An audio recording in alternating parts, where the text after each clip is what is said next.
Pois bem, hoje à noite o que iremos fazer é... eu não vou apresentar a posição, argumentar o que eu penso em fazer com essa apresentação hoje à noite é mais dar algumas diretrizes para o debate. Quem trata dessa questão de lei e evangelho, do dispensacionalismo, do debate entre o dispensacionalismo e a teologia aliancista e os vários ramos, as várias variações entre as posições, deve levar em conta certas coisas. É uma questão que às vezes nos deixa muito confuso por causa de tanto detalhe e tantos fatores a considerar. E se ficar confuso, não desespere, porque Deus sabe de tudo. Então, vai chegar um dia em que ou vai ser resolvido, até mesmo na nossa cabeça, ou a gente não vai se importar mais, porque estaremos na eternidade e com toda aquela maravilha, aquela glória. Ok, então questões a considerar. Ok? Temos, só voltando aqui, temos 3 contrastes primeiro, e então ver passagens bíblicas que devem ser consideradas, e finalmente a questão de condicionalidade ou incondicionalidade. Ok? Eu espero que eu tenha cobrido a maior parte desses fatores, mas eu não vou garantir não. Você estudando o assunto pode ver coisas que eu não tenho visto, então não saíram nas minhas apresentações. Ok, pastor. Primeiro, 3 contrastes. Lei e Evangelho, ou tem um livro de um senhor chamado Alva McLean, que é Lei e Graça, foi traduzido pelo pastor Marcus Swedberg. Eu não sei se é disponível aí para as livrarias, mas ele disponibilizou no seminário, algum tempo atrás. Outro contraste entre Israel e a igreja. E outro contraste entre o Antigo Testamento e o Novo Testamento. Então, essa coisa toda, às vezes o foco está mais na questão de lei ou evangelho, lei ou graça.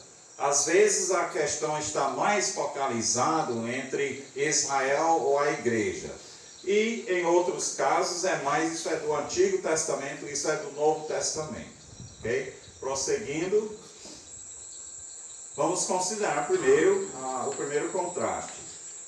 Quando você entra nesta questão do contraste entre lei e evangelho, ou entre lei e graça, a primeira coisa que você quer saber é o que significa lei. Hoje de manhã, na mensagem que eu trouxe, foi uma das perguntas que eu tentei responder. Então, quem trata dessa coisa tem que responder essa pergunta. Agora, quando faz essa pergunta, você está tentando ver o que é. É mandamento, é a lei de Moisés, é a aliança sinaítica. E a divisão. Os reformados têm uma divisão da lei. Lei moral, lei civil e lei cerimonial. Assim como os dispensacionalistas tradicionais têm as 7 dispensações, os reformados, eles continuam a repetir essa divisão tríplice da lei. Tanto as 7 dispensações, como essa divisão da lei em lei moral, civil e cerimonial, são válidas. Eu não estou dizendo que as 7 dispensações a gente deve jogar no mato. Não, vai lá, observe. você vai ver que tem etapas na história em que a gente percebe um progresso na revelação. Então, os dispensacionalistas que inventaram aquela coisa, alguns preferem dividir em 4 ou 2 ou sei lá o quê, mas não é que eles erraram completamente e que não tem nada a ver com o que temos nas Escrituras. Tem sim.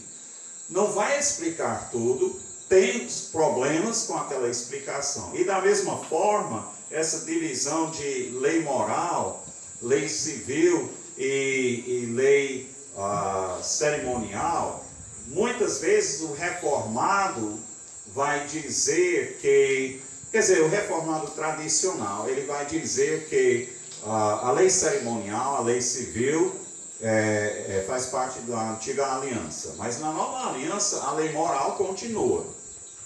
Então, o dispensacionalista, ele enfatiza a descontinuidade, ele pergunta, e aí, o que é a lei moral? Aí o reformado, foi pego de supetão, então ele vai responder os 10 mandamentos, E o dispensacionalista, com aquele olhar no olho de te peguei. E o sábado? A gente não observa o sábado. Não, mas foi transferido para o domingo. E o fato é que o reformado estudou isso bastante e ele celebra o domingo como se fosse o sábado.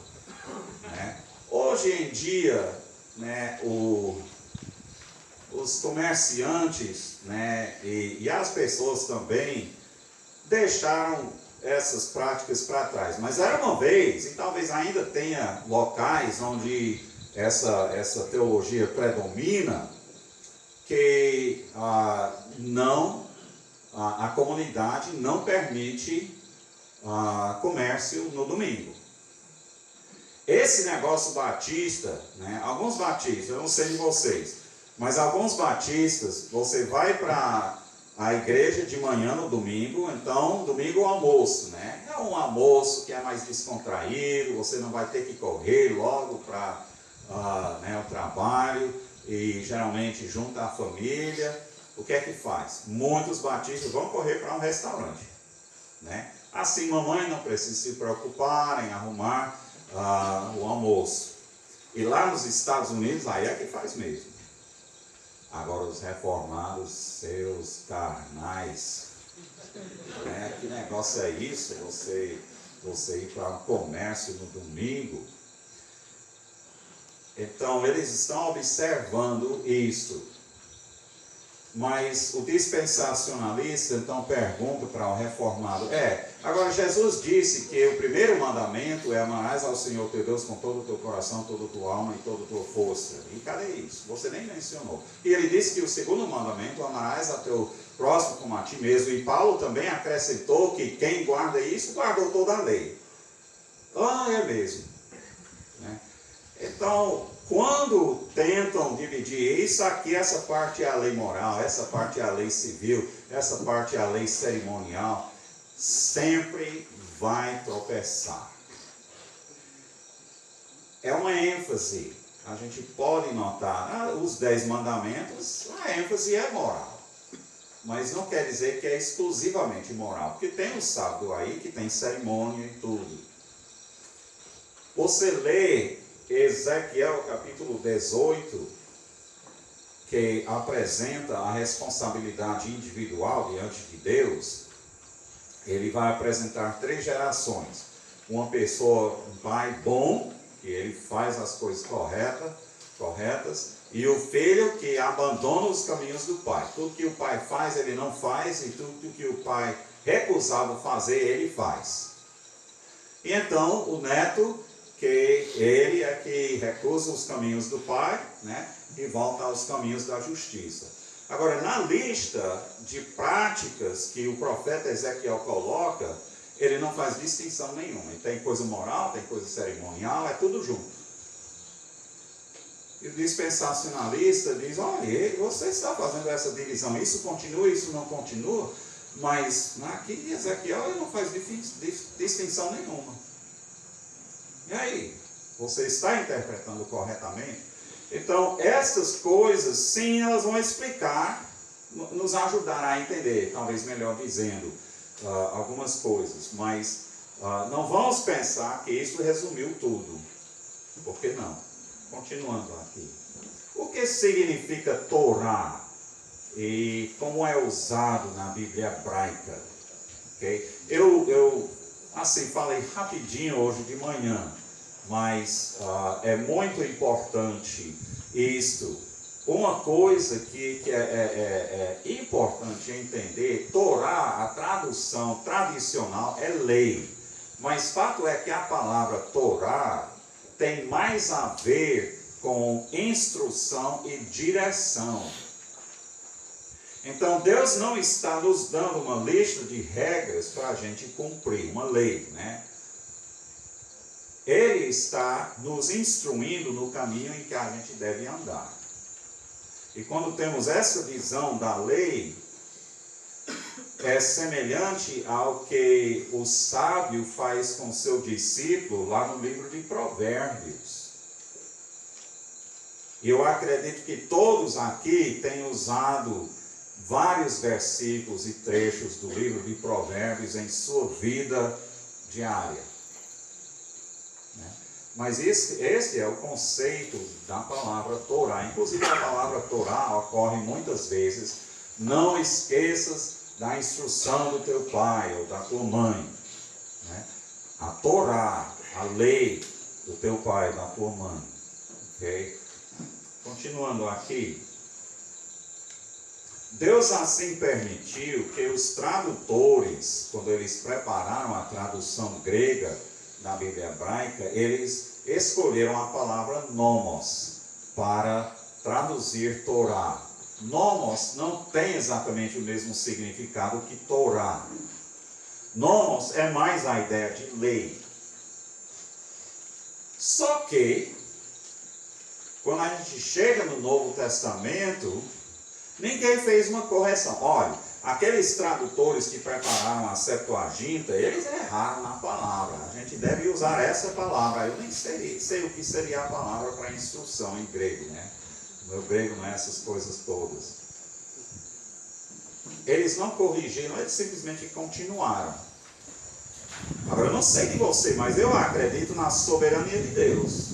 Que Deus assim permitiu que tanto a Septuaginta como o Novo Testamento, que ele mesmo inspirou diretamente, usasse esta palavra grega para se referir ao que a palavra Torá se referia no Antigo Testamento.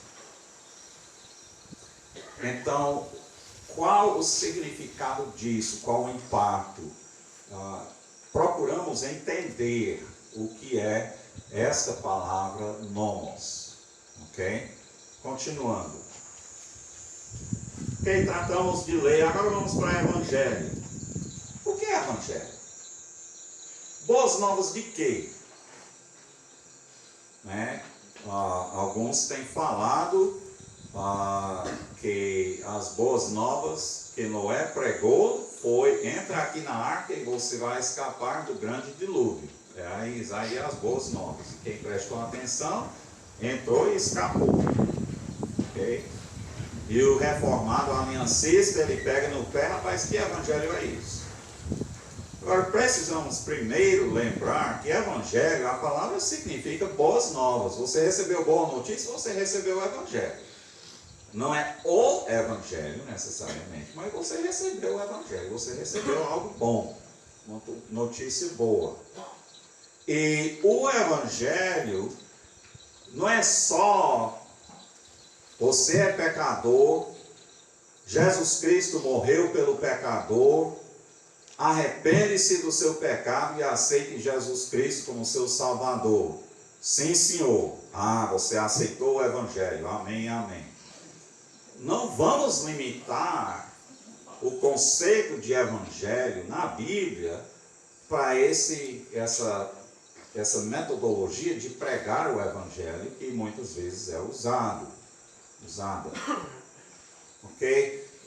Existem boas novas e às vezes o que um trecho está ressaltando é um aspecto e não necessariamente o todo, e talvez não é o âmago da coisa, do Evangelho, da vida eterna em Jesus Cristo. Ok? Continuando, o que significa? Você tem que voltar para o Antigo Testamento. E quando você vai tratar, né, se você quer ser rigoroso mesmo, você vai para a língua original. Você quer saber. Eu me lembro quando eu estava estudando Bíblia, antes de eu aprender língua bíblica, eu ia para o comentário, e o comentário diz, agora o grego está dizendo isso. E eu pensando comigo, quem é você? Você é mais do que eu, né? Então eu estou aqui, eu tenho que aceitar, porque eu não sei, eu não posso debater com você. Mas eu tenho que aprender alguma coisa para eu poder debater, eu poder confirmar, é isso mesmo, ou não, realmente, ele é realmente um erudito e tudo isso, mas isso não quer dizer que ele sabe de tudo. E aqui eu acho que ele errou. Porque tem erudito que é muito partidário. Aí ele vai defender aquela doutrina tradicional dele e ele não vai fazer o estudo, a exposição do texto. Então volte para o Antigo Testamento e volte para o hebraico do Antigo Testamento. Não é só a palavra evangelion, mas vai para o hebraico e o verbo biser é o que é mais usado, mas tem outros verbos ou frases também que são usados. Então, como é que é usado na Bíblia hebraica? Continuando. Aí é que a gente volta para o grego. E com o grego, lembre-se que você está tratando da Bíblia. Não é só o Novo Testamento. Vai estudar no Antigo Testamento também, porque o Antigo Testamento informa o Novo Testamento, e o Novo Testamento está constantemente aproveitando a Escritura anterior. Então, como é usado na Septuaginta, aí depois vai para o Novo Testamento e vê como é que é usado pelos escritores do Novo Testamento. Se refere a quê? Tem coisas mais específicas, né, e tal. Tente entender isto. Ok. Agora, alguns fazem o contraste entre lei e evangelho, outros fazem o contraste entre lei e graça. Então, vamos aproveitar o ensejo e tentar entender graça. O que é graça? Quais os termos hebraicos que significam graça? Ou quais os termos e o que é que eles significam e como é que eles são usados? Porque tente entender. Não é só, esse é o termo, você vai para o léxico e o léxico diz, é assim, assado, ok, agora eu tenho tudo que eu preciso. Não. Volte para a Bíblia, veja as ocorrências daquele termo, vai para cada um, aqui, agora o contexto é assim, certo? Agora próximo versículo. Você vai ver que se a palavra é rara, ocorre umas 10, 20, 30 vezes, é relativamente rápido, mas algumas dessas palavras ocorrem centenas de vezes. Não sei se você vai examinar cada uma daquelas centenas de vezes, mas você tem que pegar uma quantidade representativa. Assim você pode falar com mais autoridade. Olha, eu vi nesses trechos e consistentemente os autores estão usando para ressaltar isso. Né? Ele está dizendo que significa isso, mas fato é que eles estão usando mais esse sentido. Então eu não sei de onde ele tirou essa ideia aí, mas não é das escrituras que eu estou vendo aqui. Está entendendo? É por isso que a gente tem que fazer esse trabalho. Agora, entre outros, tem o conceito de bênção, particularmente no livro de Gênesis, né, que é associada com a graça de Deus em relacionar-se com o homem. Tem a palavra chesed. Chesed é uma palavra que é traduzida de diversas maneiras nas nossas traduções. É traduzido misericórdia, é traduzido bondade, benignidade, amor leal, amor fiel. Ok? e realmente não existe uma palavra em português que corresponda exatamente com essa palavra chesed. E essa palavra era muito importante na teologia do Antigo Testamento. Os escritores, particularmente nos Salmos e nos Profetas, nós podemos notar, mas em outros livros também. Você quer entender o que é essa noção de chesed no sentido básico, né? Alguém que mostra chesed para outra pessoa, o que é que essa pessoa está fazendo, o que é que ela não faz, como é o contexto aí, okay? E muitas vezes existe mais de um contexto em que essa qualidade é exercida. Tem a raiz raham, que tem a ver com as tripas, porque eles falavam dos intestinos com a ideia de emoção. Alguém se emocionou ao ver uma situação e teve compaixão daquilo, né? Então, inclusive em grego, eles também usam um termo que tem a ver com os intestinos, né? Tem um versículo, acho que é a tradução de João Ferreira de Almeida: ternos afetos de misericórdia, entranháveis.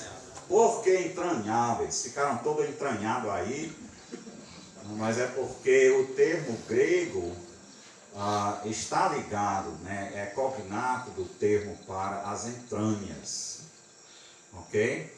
Então, tem esse termo. Então, faz a mesma coisa. O que é que significa? Como é usado? Outros termos também que são combinados. Continuando.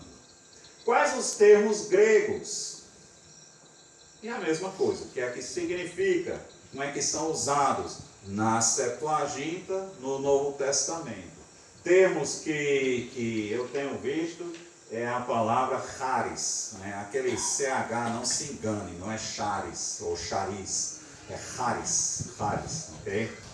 E é culpa dos gregos, não, dos alemães, né? Que eles colocaram esse CH, para eles pronunciam CH daquele jeito, né? Burr. Mas o português não pronuncia do mesmo jeito, então às vezes a gente se engana, não se engane.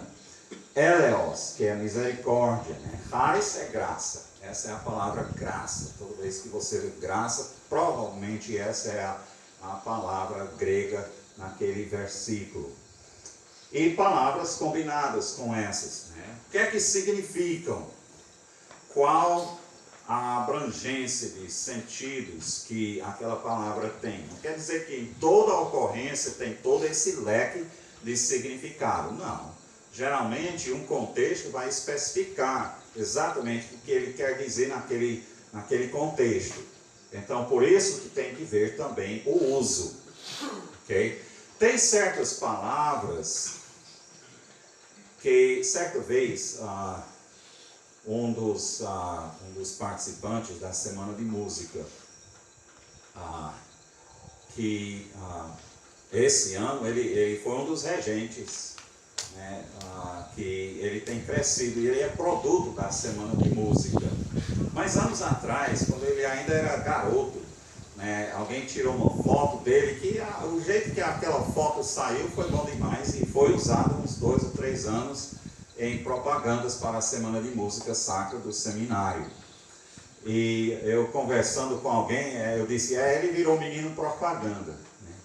Aí a pessoa me corrigiu, pastor Marcos, é isso, mas normalmente se usa garoto propaganda. Agora, garoto, menino é a mesma coisa. Mas vocês entendem o que eu estou querendo dizer.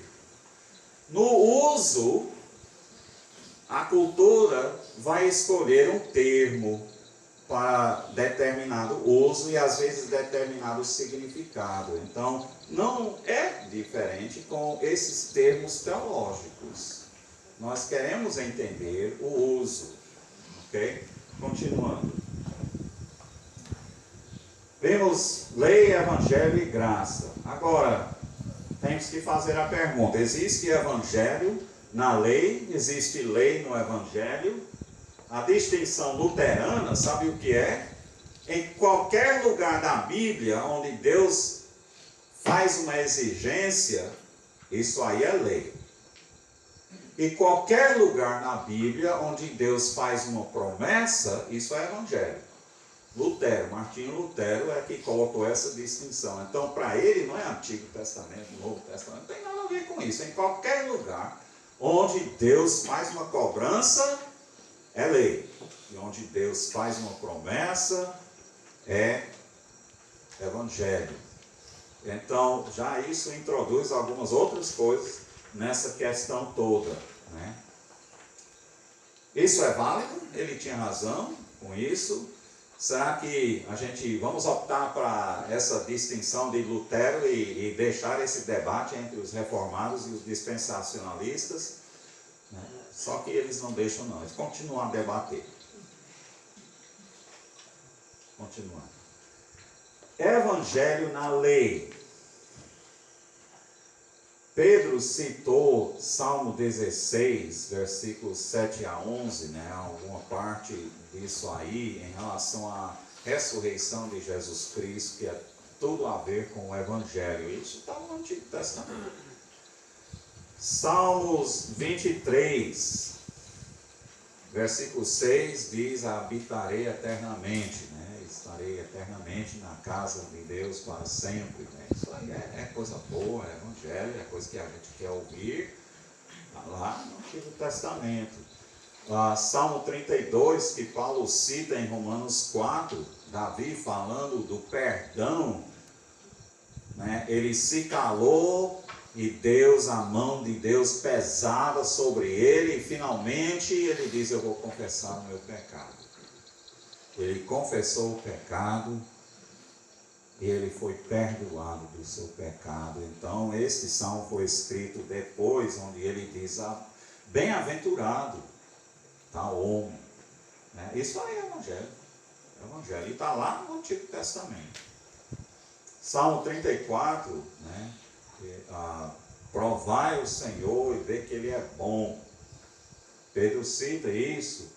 E ele cita outras partes desse salmo em 1 Pedro. Salmo 37, um conceito que ocorre umas vezes naquele salmo é a ideia de herdar a terra. E Jesus disse: bem-aventurado os mansos, porque herdarão a terra. Agora, exatamente o que é esse herdar, o que é a terra, o que é o significado? Isso aí é o que é o milênio, é a promessa do milênio, é a eternidade. Né? Às vezes um conceito vai crescendo, o conceito do descendente. Com Adão e Eva era um descendente da mulher, e então com Abraão foi mais específico, foi um descendente que se tornaria uma grande descendência, e através dessa descendência todas as famílias da terra seriam abençoadas. Quando a gente chega em Davi, ele vai ter um descendente, mas ele vai ter um descendente que é filho de Deus. Ele tem uma relação especial com Deus, e ele é rei, ele está reinando, e é um reino abençoado. E quando chegamos nos profetas, né, todo esse conceito do Messias vai sendo recheado cada vez mais. Aí, isso não é só com o Messias, mas com outros conceitos teológicos, inclusive a questão de herdar a terra. Né? Nós queremos ver mais e estudar essas coisas, mas aqui uma outra coisa que tem uma coisa que a gente caracterizaria como evangelho, né? Uma promessa de bênção. Salmo 49, que fala da morte, não se perturbar, né, com aqueles que se enriquecem aqui na terra, porque fato é que um dia eles vão morrer e eles estarão tão defuntos quanto qualquer outro miserável que morreu. Por mais que ele tenha tido nessa vida, ele não vai levar nada. Mas em versículo 15 o salmista, mas Deus me levará. Ele tem uma confiança, ele expressa uma confiança que vai além da morte aqui. Agora, isso é evangelho ou não?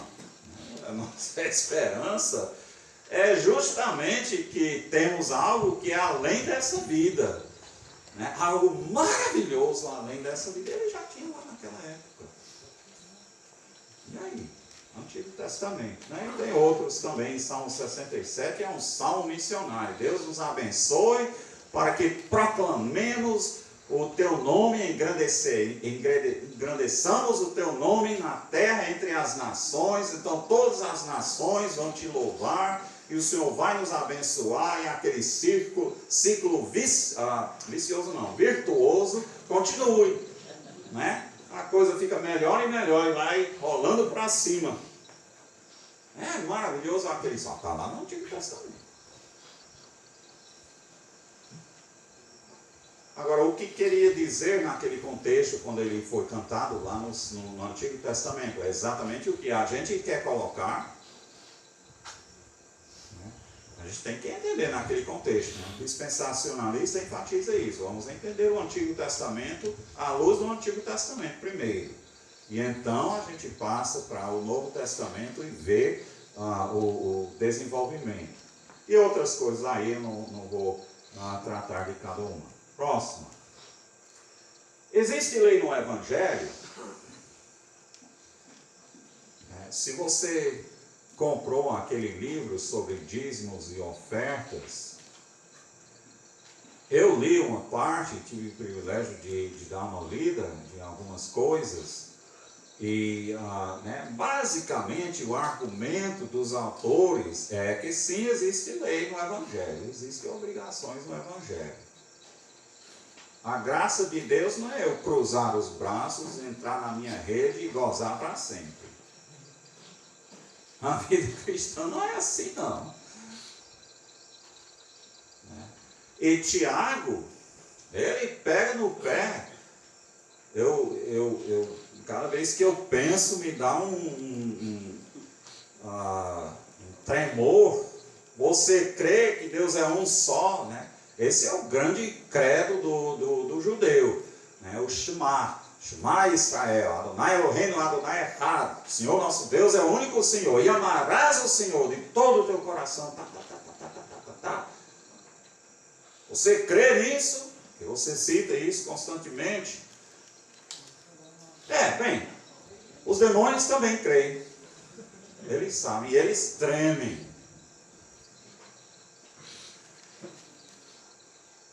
Fé sem obras é morta. É o que Tiago está dizendo. Agora, Martinho Lutero parece que não entendeu muito bem. Ele diz, rapaz, vamos tirar isso daqui. Isso não pertence à Bíblia, não. Né? Eu não concordo com Martinho Lutero, mas tem obrigações. Agora, Mateus 5. A grande questão. Isso é para nós ou é para o milênio? Ok? Eu já dei a minha opinião em relação a essa ideia de isso é para nós, isso é para Israel, isso é para aquilo outro. Não. Tudo isso é para nós. Vamos manejar bem a palavra da verdade. Só dizer que isso tudo é para nós não quer dizer que toda e qualquer interpretação de toda e qualquer parte da Escritura é correta. Não, tem muitas deturpações. Não vamos deturpar a palavra de Deus, mas vamos aproveitar. Então vamos aproveitar. Como é que devemos aproveitar as palavras de Jesus ali? Lucas 10, né, com o escriba. Marcos capítulo 12. Amarás ao Senhor teu Deus e amarás ao teu próximo. Gálatas 5, quando ele diz que não estamos debaixo da lei, e então ele diz, mas não, esse daqui eu tenho que ler. Eu não quero, não dá para ler toda e qualquer passagem que eu jogo aí na tela, mas esse daqui eu acho bom, porque exemplifica bem o que eu estou querendo ressaltar aqui.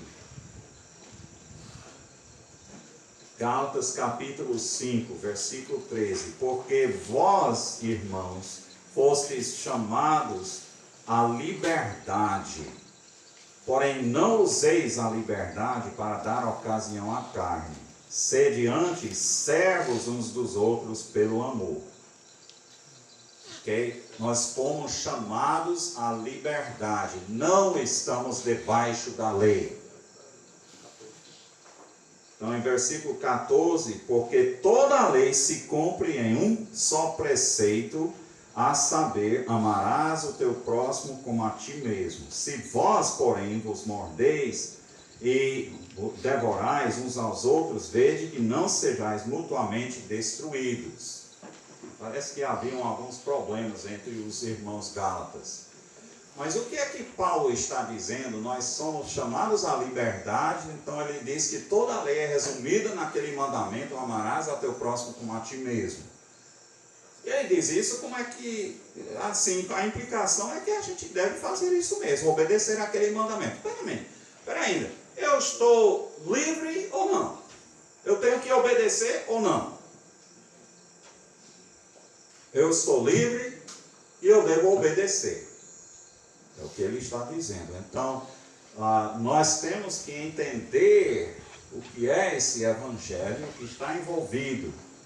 Romanos 13, versículos 8 a 10, faz a mesma coisa, citando o mesmo mandamento: amarás ao teu próximo, não tenhamos dívida com ninguém, a não ser a dívida do amor.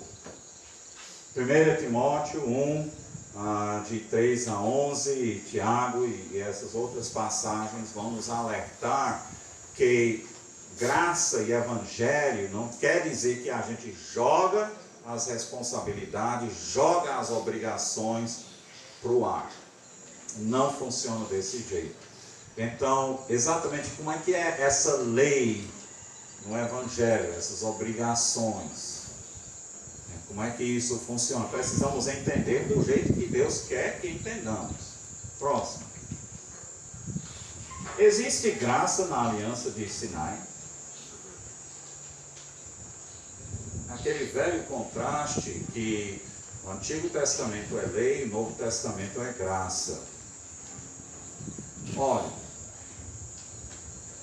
a lei de Moisés, qualquer revelação de Deus é uma expressão da graça de Deus.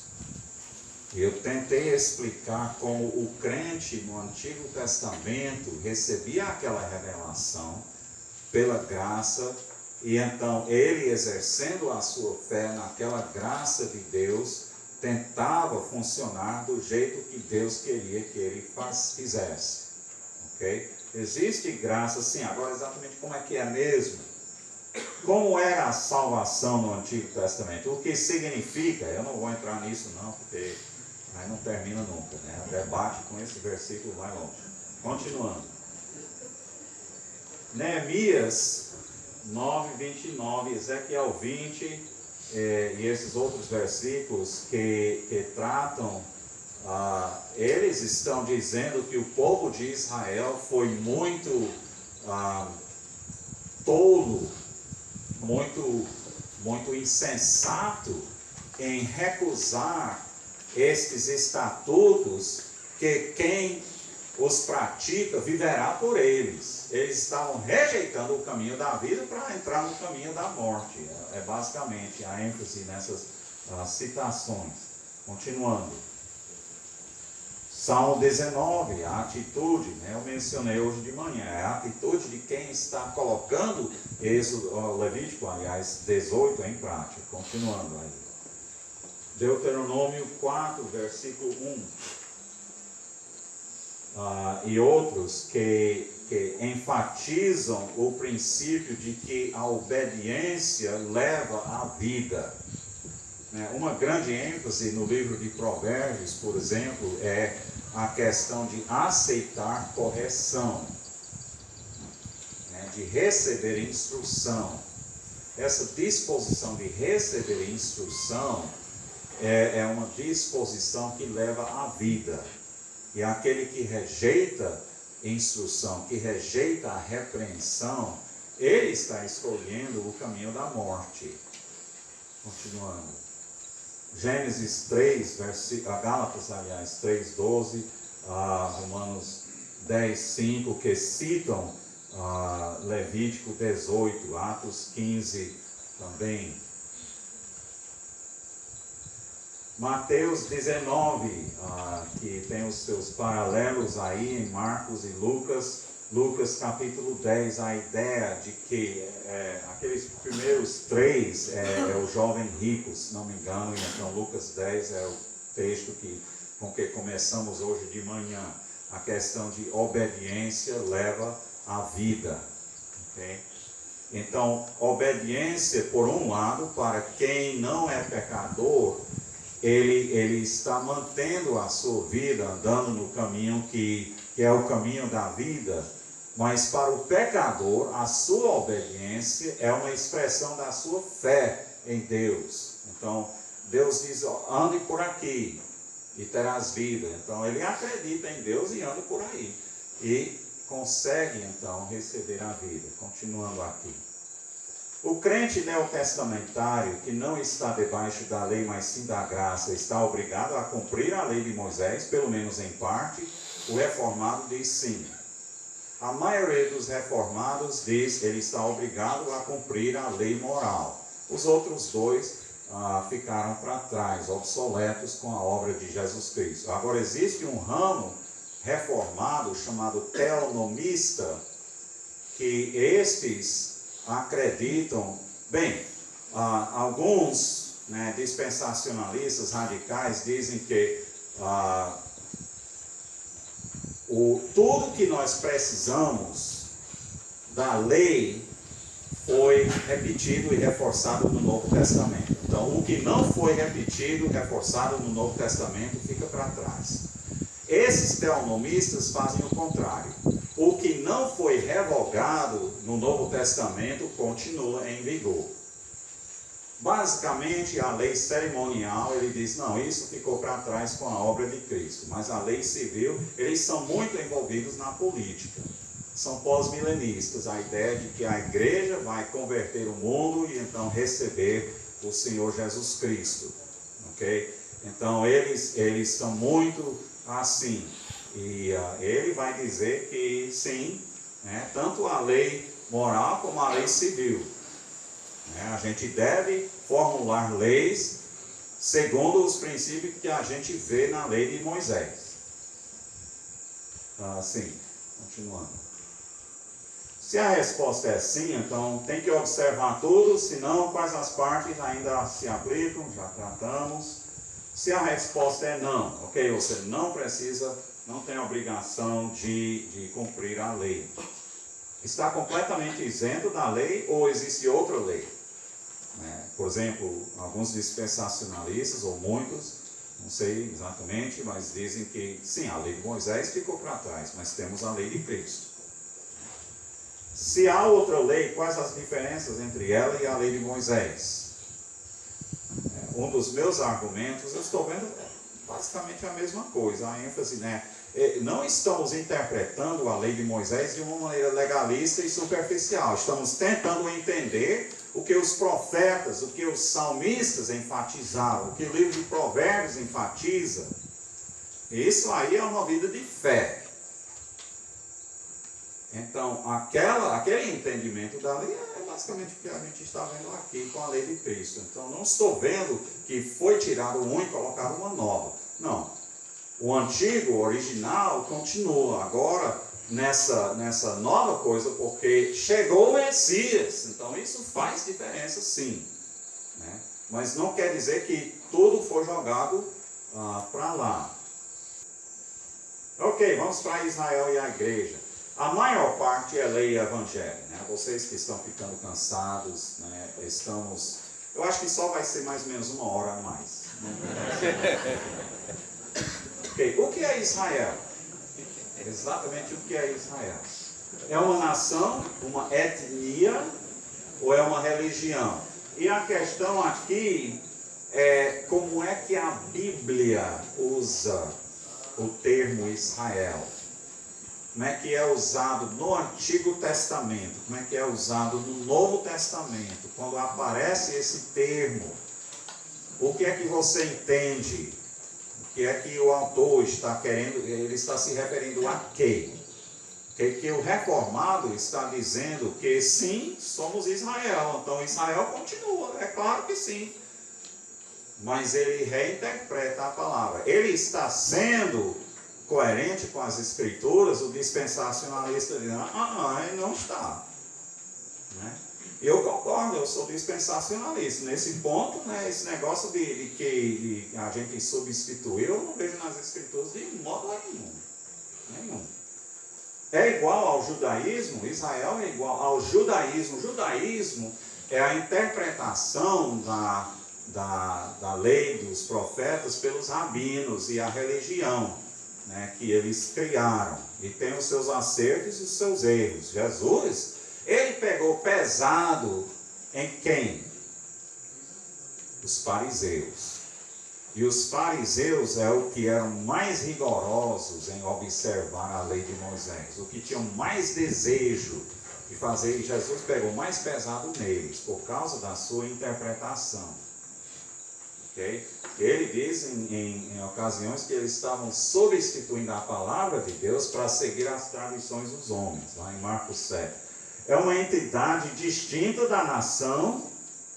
Quais passagens, especialmente do Antigo Testamento, descrevem Israel, essa entidade Israel? Continuando. Agora, queremos considerar na época dos patriarcas. Continuando. Pode passar rápido aqui. O estabelecimento da nação, né, em Êxodo 1 a 24, e Deuteronômio, Davi e Salomão, a história de Israel. Okay? Então, queremos ver nessas várias etapas esse conceito de Israel. Agora,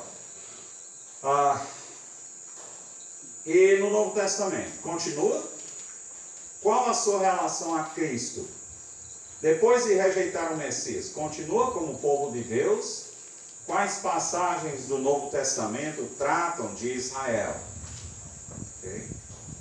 Continuando aqui, eu vou deixar de comentar. Tem o Sermão do Monte, né?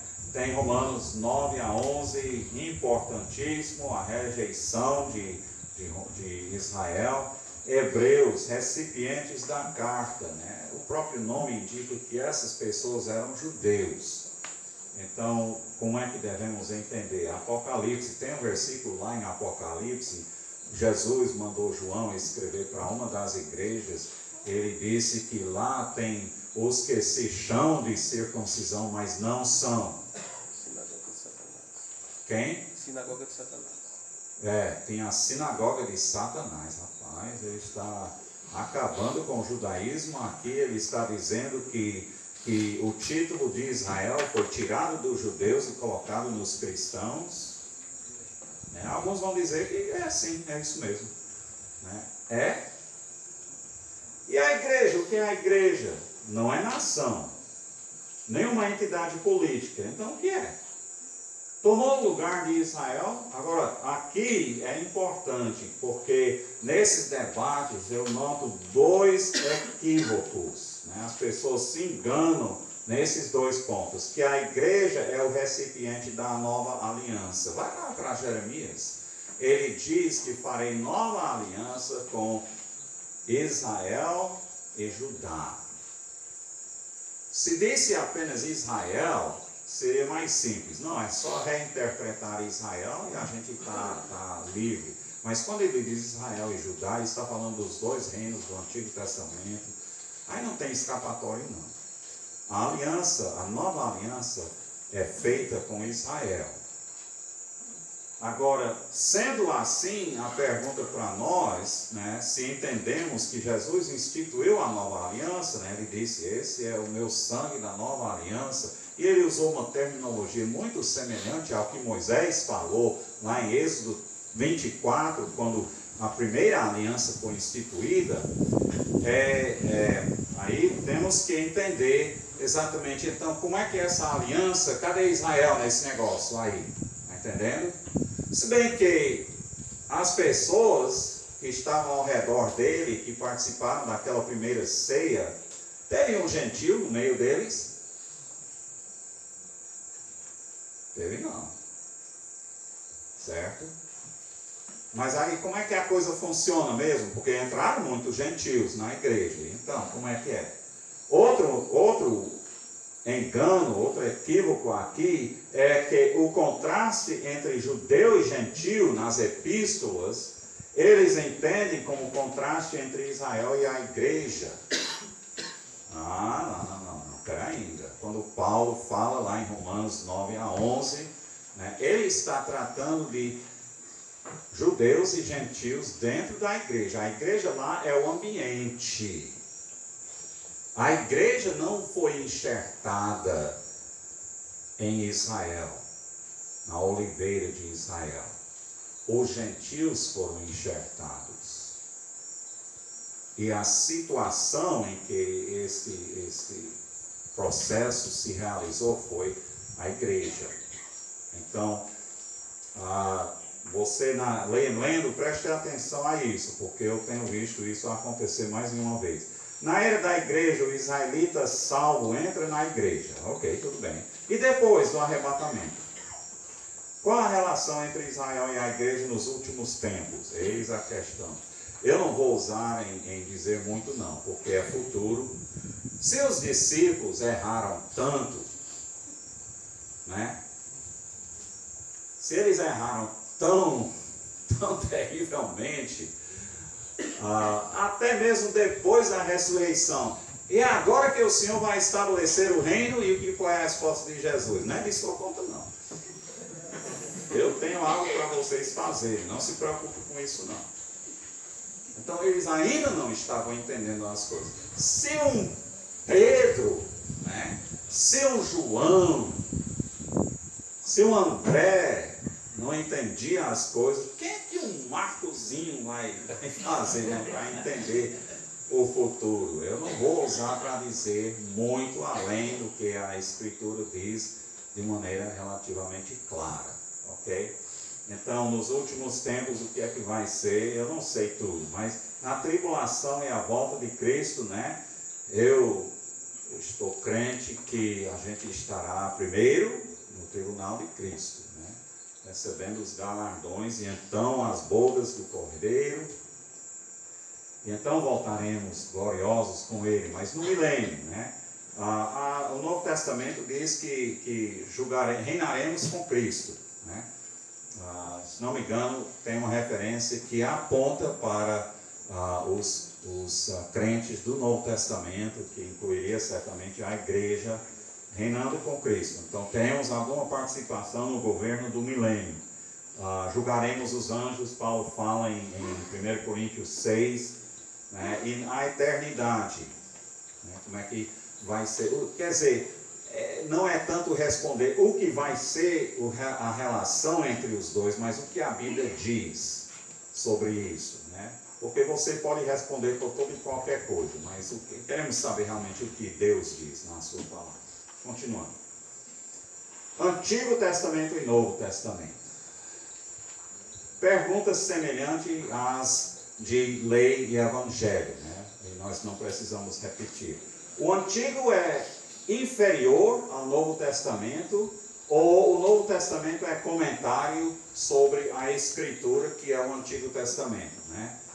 Eu acho que os dois são extremos e devemos andar mais no meio. Mas qual é a relação entre os dois? Mateus 5, né? De cumprir a lei e os evangelhos. 2 Timóteo 3, que enfatiza que toda a Escritura é inspirada e útil. E ele estava se referindo primariamente ao Antigo Testamento aí. Agora, eu não digo que aquele versículo não se aplica ao Novo Testamento. Aplica-se sim. Mas Paulo estava falando especificamente do Antigo Testamento. Naquele versículo ele diz que todo é inspirado, todo é útil. Ok? Então, aí, como é que é essa utilidade então? Como é que eu devo interpretar? O uso do Antigo no Novo Testamento, as citações e alusões, é um fator a considerar. Até que ponto os autores do Antigo Testamento entendiam as suas profecias realizadas, cumpridas no Novo Testamento? É outra pergunta importante. Os autores do Novo Testamento deram novos significados às passagens citadas, né? Se você responde sim, pense bem e estude bem, porque quem vai por aquele caminho pode chegar ao extremo de sensus plenio, de que um texto bíblico tem dois sentidos. Tem o sentido aí que o Antigo Testamento entendia, mas aí lá vem Jesus Cristo e os apóstolos no Novo Testamento e eles dão um sentido, outro sentido, né? Isso não me deixa bem confortável, não, né? Por exemplo, Pedro diz lá no dia de Pentecoste, isto é o que Joel profetizou. Mas se Joel não fazia a ideia de que seria realizado nisso, então como é que Joel profetizou isso? Não é porque estou pegando as palavras de Joel aplicando aqui, né? Realmente ele não sabia, não. O que isso faz com o peso daquela citação? Basicamente, eu acho que corta as pernas. Então, nós temos que ser cuidadosos ao entender o uso do Antigo Testamento no Novo. Continuando. Os autores do Antigo Testamento entendiam basicamente tudo, ou só não os detalhes. Muitas vezes é feita distinção entre significado e referente. O autor do Antigo Testamento entendia o que ele estava dizendo, o significado. Agora, ele não podia prever exatamente aquilo que iria cumprir aquela sua palavra. O evento, a pessoa, ou às vezes é até uma série, de uma sequência aí. Continuando. Então, temos lei e evangelho e essas três coisas. Vamos para passagens bíblicas. Antigo Testamento, as 4 alianças principais com Israel. Passagens citadas no Novo Testamento. No Novo Testamento temos passagens que tratam da lei, livros que mais citam o Antigo Testamento. Vamos para o Antigo Testamento primeiro, então. As 4 alianças, abraâmica, sinaítica, davídica e a nova aliança, né? E ver esta sequência, o que é que está acontecendo com a relação entre os dois. Passagens citadas no Novo Testamento, passagens mais citadas em relação à cristologia. Nós temos os Salmos aí, Isaías, tem a promessa de Abraão e fé, que é bastante citado. Temos lei e mandamentos, aquelas referências, e os livros mais citados são Isaías, Salmos, Gênesis, Êxodo e Deuteronômio. Então, esses livros no Antigo Testamento, os autores do Novo Testamento acharam muito importante. Existe um livro escrito por um autor que ele não é evangélico, não era, eu acho que ele já faleceu, o Charles Dodd, D-O-O-D, mas ele escreveu um livro segundo as Escrituras, em que ele explorou as citações do Antigo Testamento e procurou entender o que é que os autores do Novo Testamento estavam fazendo com o Antigo Testamento. E ele chega a algumas conclusões muito interessantes, né? Aquele livro, se você tiver a oportunidade, é uma leitura boa, eu acho, né? Agora tem que peneirar, nem tudo que ele tem a dizer, né? Tem que peneirar, né? Basicamente isso.